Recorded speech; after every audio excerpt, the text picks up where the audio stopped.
Britain would pay £88 million more a week to fund the NHS if it remained in the European Union until 2022. Claimed Boris Johnson. The former Foreign Secretary then jokingly referred to the NHS funding figure on the red bus used in the Leave referendum campaign, saying the UK will need a bigger bus.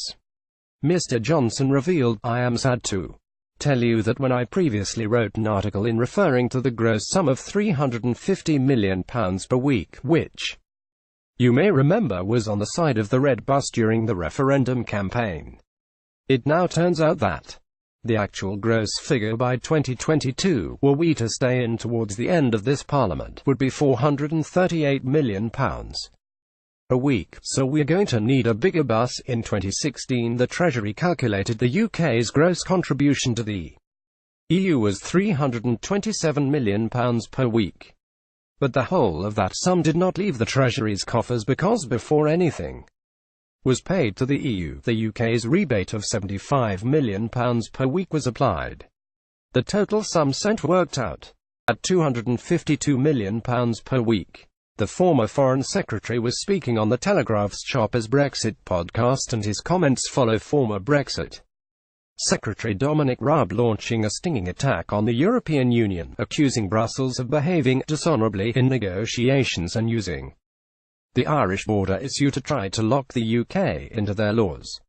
He told BBC Radio 4's Today programme, "I think if the EU wants to extend the flexibility and pragmatism that we've shown, this deal is there to be done, but of course they're trying to drag us into deep waters." George Eustace referred to frankly the dishonourable way that they've tried to bully us and shove us around, and it's time for us to stand up as a government and as a country. Brexit news. Boris Johnson joked, "We need a bigger bus." Image Parliament TV. "We're going to need a bigger bus." Boris Johnson added, "It's very clear that they've used the Northern Ireland Protocol and backstop as a means of trying to press on the sensitive issue of Northern Ireland, and with all the sensitivities around that in order effectively to try and lock us into a range of their laws, really just to undercut our competitive market. I've got no problem with the EU negotiating to protect their interests, and I think in fairness the Prime Minister has bent over backwards to try and satisfy and respect the equities on the EU side, but I think trying to use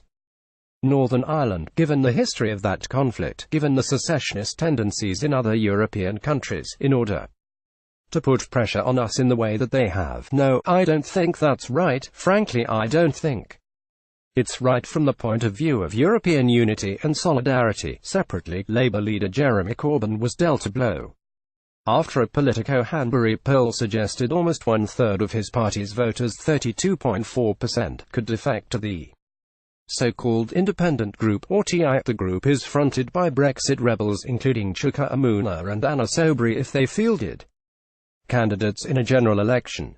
Meanwhile, the government has paid £33 million to Eurotunnel to settle a legal claim over allegations of a secretive process to award ferry contracts to fledgling company Seabourn Freight to cope with a no-deal Brexit.